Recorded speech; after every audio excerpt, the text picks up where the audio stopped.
നമ്മൾ ഇന്ന് നോക്കാനായിട്ട് പോകുന്നത് NIOS +2 ഹിസ്റ്ററിയുടെ ചാപ്റ്റർ 14 തൊട്ട് 14, 16, 18 ഈ 3 ചാപ്റ്ററുകളിലായിട്ട് പ്രീവിയസ് ഇയറിൽ നിന്ന് ചോദിച്ചിട്ടുള്ള ക്വസ്റ്റ്യൻസ്, അതിൻ്റെ ആൻസേഴ്സ്. അത് മാത്രമല്ല, നമുക്ക് ഇന്ന ക്വസ്റ്റ്യൻസ് നമ്മൾ ഷുവർ ഷോർട്ടാണ്, ഇത്ര ക്വസ്റ്റ്യൻസ് വന്നിരിക്കും, അങ്ങനെയുള്ള ക്വസ്റ്റ്യൻസാണ് നമ്മൾ പഠിക്കാനായിട്ട് പോകുന്നത്. അപ്പോൾ ഒട്ടും പഠിക്കാത്ത കുട്ടികൾക്ക് ഇത് കണ്ടാൽ മതിയായിരിക്കും, ഹിസ്റ്ററി നമുക്ക് നല്ല മാർക്കോടെ പാസ്സാവാം.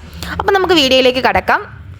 ചാപ്റ്റർ 14 പ്രധാനമായിട്ടും 2 ക്വസ്റ്റ്യൻസാണ് നിങ്ങൾ പഠിച്ചിട്ട് പോകാനായിട്ടുള്ളത്. ഒന്നാമത് സൂഫി ടീച്ചിങ്, എന്താണ് സൂഫി ടീച്ചിങ്ങിൻ്റെ ആസ്പെക്റ്റ് അല്ലെങ്കിൽ എന്താണ് ഇമ്പോർട്ടൻസ്. അപ്പം സൂഫിസം, ഭക്തി മൂവ്മെൻറ്റ് തുടങ്ങിയ കാര്യങ്ങളൊക്കെ വന്നത് ഒരു നവോത്ഥാന ഫലമായിട്ടാണ്. അതായത് പണ്ടത്തെ കാലഘട്ടത്തിൽ ഹിന്ദു മതത്തിൻ്റെയും ക്രിസ്ത്യൻ മതത്തിൻ്റെയും അതേപോലെ തന്നെ മുസ്ലിം മതത്തിൻ്റെയും ഒരു നവീകരണവുമായി ബന്ധപ്പെട്ടാണ് ഈ സൂഫിസം, അതേപോലെ തന്നെ ഭക്തി മൂവ്മെൻറ്റ് തുടങ്ങിയ കാര്യങ്ങൾ നമ്മുടെ ഇന്ത്യയിൽ വന്നിട്ടുള്ളത്. ഓക്കെ, അപ്പം സൂഫി മൂവ്മെൻറ്റ് എന്താണെന്ന് വെച്ച് കഴിഞ്ഞാൽ, സൂഫിമാർ പറയുന്ന അവരുടെ തിയറീസ് സ്നേഹത്തിലൂടെ മാത്രമേ എന്ത് ചെയ്യാൻ പറ്റത്തുള്ളൂ, നമുക്ക് ദൈവത്തെ ആരാധിക്കാനായിട്ട് സാധിക്കത്തുള്ളൂ.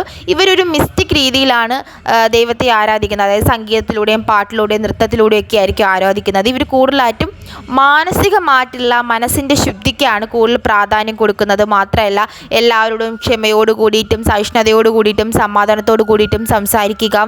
മാത്രമല്ല, ഗുരുവായിട്ടുള്ള പീർ അദ്ദേഹത്തിൻ്റെ വഴി ഫോളോ ചെയ്യുക. നമ്മുടെ ഈ ഒരു സൂഫിസം എന്ന് പറയുന്നത് 8, 9 നൂറ്റാണ്ടുകളിലാണ് നമ്മുടെ ഇന്ത്യയിൽ കൂടുതലും ശക്തമായിട്ടുള്ളത്. അപ്പം അതൊന്ന് നോക്കുക. ഓക്കെ, ഇത്രയും കാര്യങ്ങളാണ് നമുക്ക് സൂഫി മൂവ്മെൻറ്റുമായി ബന്ധപ്പെട്ട് പഠിക്കാനായിട്ട് ഉള്ളത്. അടുത്ത് നമുക്ക് നോക്കാം അമീർ ഖുസ്രു, അദ്ദേഹത്തിൻ്റെ കോൺട്രിബ്യൂഷൻസ് എന്തൊക്കെയാണ് പേർഷ്യൻ ലിറ്ററേച്ചറുമായി ബന്ധപ്പെട്ടിട്ടും, അതും ചോദിച്ച ക്വസ്റ്റ്യനാണ്. അപ്പം നമുക്കറിയാം അമീർ ഖുസ്രു എന്ന് പറയുന്ന ആൾ ബഹുഭാഷകളിൽ നിരവധി സാഹിത്യങ്ങളും കൃതികളും ഒക്കെ രചിച്ചിട്ടൊരു വ്യക്തിയാണ്. അപ്പം ഇന്ത്യയിലെ പേർഷ്യൻ ഭാഷ വികസിപ്പിച്ച ഒരാളാണ് നമ്മുടെ അമീർ ഖുസ്രു എന്ന് പറയുന്നത്. ഇദ്ദേഹം കൂടുതലായിട്ടും ഗസലുകൾക്കാണ് ഇമ്പോർട്ടൻസ് കൊടുത്തത്. അത് മാത്രമല്ല, ഹിന്ദവി എന്ന് പറയുന്ന ഒരു സംയുക്ത രൂപം, ഹിന്ദിയും പേർഷ്യൻ ലാംഗ്വേജും തമ്മിലൊരു സംയുക്ത രൂപം ഇദ്ദേഹം കൊണ്ടുവന്നിട്ടുണ്ട്. അതേപോലെ ഖവാലി എന്ന് പറയുന്നത് സംഗീതവും സാഹിത്യവും തമ്മിലുള്ള സംയുക്ത രൂപവും ഇദ്ദേഹം കൊണ്ടുവന്നിട്ടുണ്ട്. അപ്പം അമീർ ഖുസ്രു എന്ന് പറയുന്ന ആളെ പറ്റിയിട്ട് അദ്ദേഹം എന്താണ്, ഒരു ബഹുഭാഷാ പണ്ഡിതനാണ്.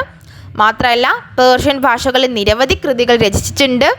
ഗസലുകൾക്ക് പ്രാധാന്യം കൊടുത്തൊരു വ്യക്തിയാണ്.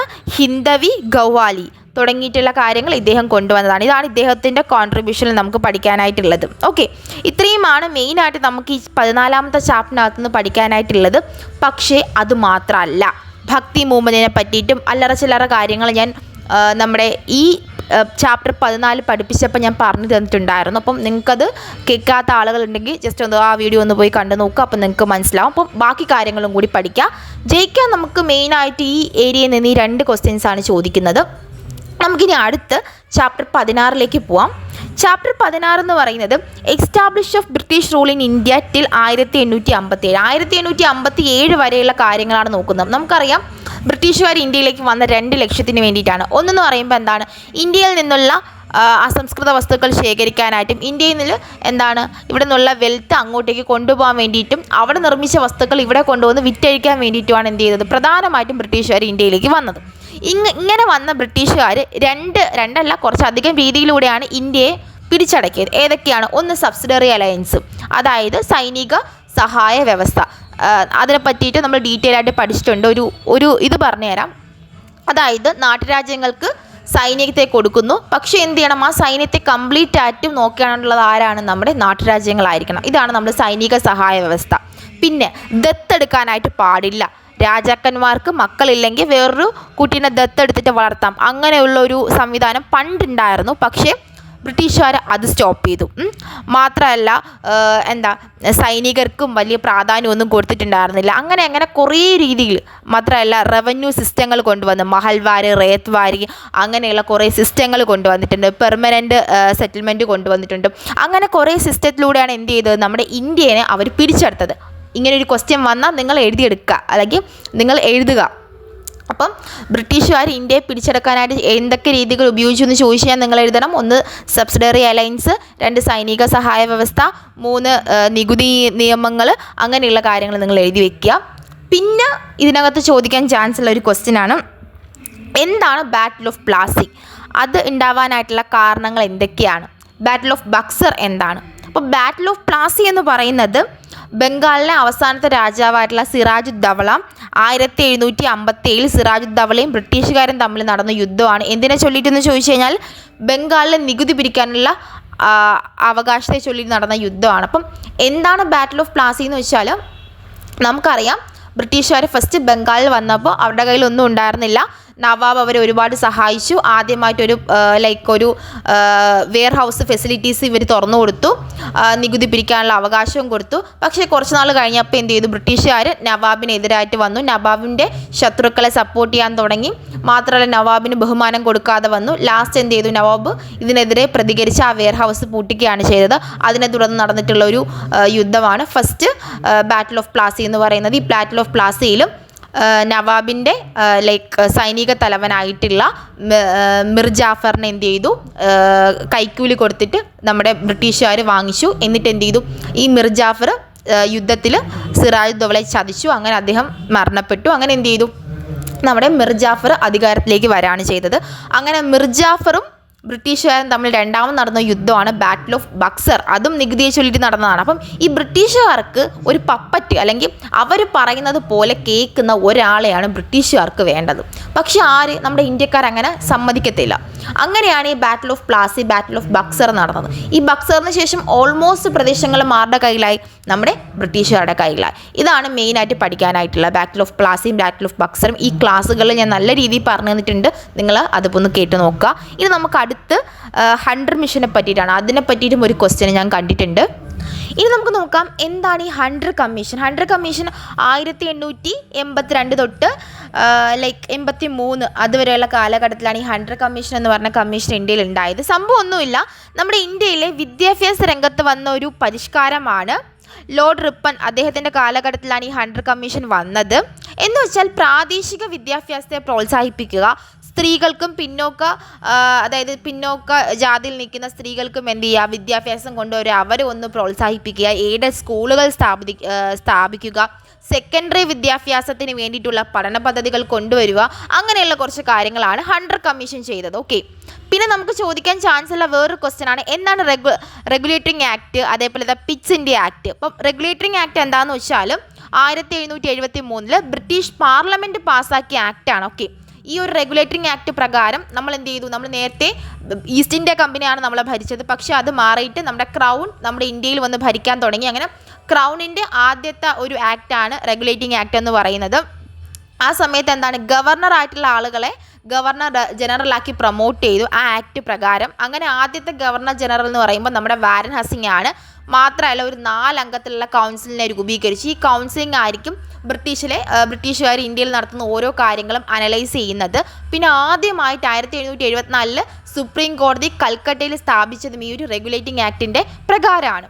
പിന്നെ നമുക്ക് നെക്സ്റ്റ് നോക്കാനായിട്ടുള്ളത് എന്താണ് Pitt India Act. Pitt India Act എന്ന് വെച്ചാൽ 1784 പാസ്സാക്കിയ ഒരു ആക്റ്റാണ്. ഈ ആക്ട് പ്രകാരം എന്താണ്? Board of control, board of director എന്ന് പറയുന്ന രണ്ട് ബോർഡ്സിനെ നമ്മുടെ ഇന്ത്യയിൽ രൂപീകരിച്ചു. ഓക്കെ, ഇതിന് നമ്മൾ ഇരട്ട ഗവൺമെൻറ് എന്നൊക്കെയാണ് അറിയപ്പെടുന്നത്. ഇത്രയേ ഉള്ളൂ ആ ഒരു ചാപ്റ്ററിനകത്ത് നിന്ന് പഠിക്കാനായിട്ടുള്ള ക്വസ്റ്റ്യൻസ്. ഈ ക്വസ്റ്റ്യൻസ് ഒന്നും പഠിക്കാണ്ട് പോകരുത്, കാരണം ഇത് മതി നിങ്ങൾക്ക്. ഇനി നെക്സ്റ്റ് നമുക്ക് 18ാമത്തെ ചാപ്റ്ററിലേക്ക് പോവാം. 18ാമത്തെ ചാപ്റ്റർ എന്ന് പറയുമ്പോൾ നമുക്കറിയാം social changes in modern India.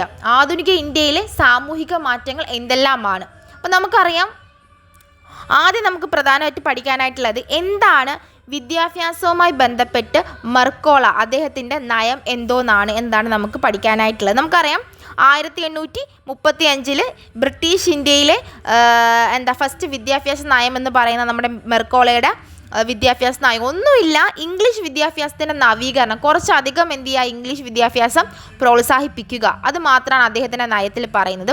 പിന്നെ നമുക്ക് നെക്സ്റ്റ് നോക്കാനായിട്ടുള്ളത് എന്താണ് പ്രാർത്ഥനാ സമാജ്, എന്താണ് ആര്യ സമാജ്. ഓക്കെ, ഒന്ന് പഠിച്ചു വെച്ചേക്കുക. അപ്പോൾ നമുക്ക് ഡിഫറൻസ് ചെയ്തെന്ന് പഠിക്കാം.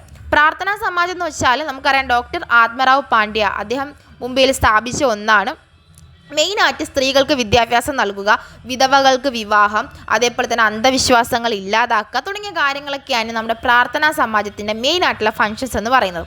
അടുത്ത് വരുന്ന ഒരു സമാജമാണ് ആര്യ സമാജ്. ഇതെന്ന് വെച്ചാൽ 1975 കൊണ്ടുവന്നിട്ടുള്ളൊരു സമാജമാണ് ആര്യ സമാജം എന്ന് പറയുന്നത് കേട്ടോ. അപ്പം എന്താണ് ആര്യ സമാജം എന്ന് വെച്ച് കഴിഞ്ഞാൽ വിധവകളുടെ വിദ്യാഭ്യാസത്തെ പ്രോത്സാഹിപ്പിക്കുക, മാത്രമല്ല ബാലവിവാഹങ്ങൾക്കെതിരെ പ്രചരണം നടത്തുക. ഈ സമയത്ത് കൊണ്ടുവന്ന ആര്യ സമാജം മൂലം കൊണ്ടുവന്നിട്ടുള്ള ഒരു പ്രസ്ഥാനമാണ് ശുദ്ധി പ്രസ്ഥാനം. അപ്പം ചിലപ്പോൾ ചോദിക്കാം, ശുദ്ധി പ്രസ്ഥാനം കൊണ്ടുവന്നത് ആരാണ്? സ്വാമി ദയാനന്ദ സരസ്വതിയാണ്. ഇത് ദുബായിലല്ല, മുംബൈയിലാണ് ഈ ഒരു ശുദ്ധി പ്രസ്ഥാനം കൊണ്ടുവന്നത്. ഇങ്ങനെയുള്ളൊരു ക്വസ്റ്റ്യൻ നിങ്ങൾക്ക് ചോദിക്കാനായിട്ട് ചാൻസ് ഉണ്ട്. ഓക്കെ, അപ്പം ഇങ്ങനെയുള്ള രീതിയിലുള്ള ക്വസ്റ്റ്യൻസ് ആയിരിക്കും നിങ്ങൾക്ക് മെയിനായിട്ട് ചോദിക്കുന്നത്. അപ്പം ഇതൊക്കെ മിക്കവാറും 2 മാർക്കിനൊക്കെ ചോദിക്കാൻ ചാൻസ് ഉള്ള ഒരു ഏരിയ ആണ്. പിന്നെ നമുക്ക് പ്രധാനമായിട്ടുള്ള കർണാട്ടിക് യുദ്ധങ്ങൾ, അത് അങ്ങനെയുള്ള ക്വസ്റ്റ്യൻസൊക്കെ മിക്കവാറുമേ വരത്തുള്ളൂ. ഇപ്പോൾ 3 കർണാട്ടിക് യുദ്ധം ഉണ്ടല്ലോ, അപ്പം ഏതെങ്കിലും ഒരു കർണാട്ടിക് യുദ്ധവുമായി ബന്ധപ്പെട്ട്, കാരണം അതങ്ങനെ അധികം ചോദിച്ച് കണ്ടിട്ടില്ല. അതാണ് ഞാൻ നിങ്ങൾക്ക് സ്ട്രെസ് ചെയ്ത് അത് പഠിക്കണോ വേണ്ടതെന്നൊന്നും പറയാത്തത്. ഓക്കെ, ഇത്രയും നിങ്ങൾ പഠിച്ചാൽ മതി. ഓക്കെ, അധികം പഠിച്ച് പോയിട്ട് കാര്യമില്ല.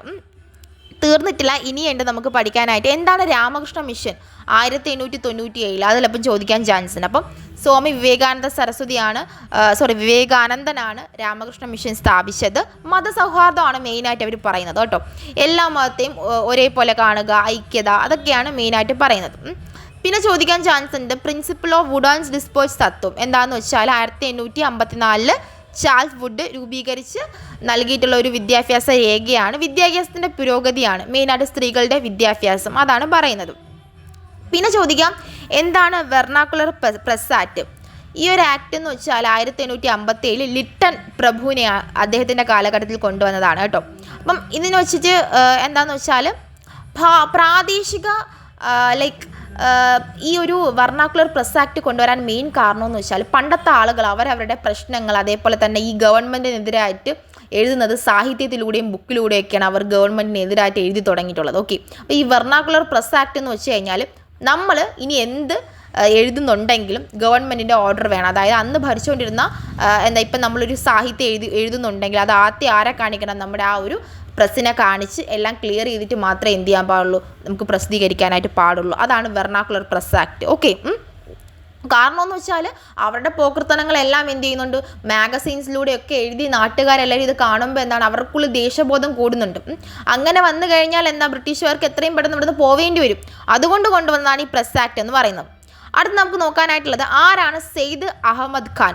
മുസ്ലിംസിനെ സംബന്ധിച്ച് ഏറ്റവും പ്രധാനപ്പെട്ട ഒരു വ്യക്തിയാണ് സെയ്ദ് അഹമ്മദ് ഖാൻ എന്ന് പറയുന്നത്. മുസ്ലിം വിദ്യാഭ്യാസം പ്രോത്സാഹിപ്പിക്കാനായിട്ട് അദ്ദേഹം അലിഗഡ് സ്കൂൾ എന്ന് പറയുന്ന സ്കൂൾ സ്ഥാപിച്ചിട്ടുണ്ട്, അലിഗഡ് പ്രസ്ഥാനം രൂപീകരിച്ചിട്ടുണ്ട്.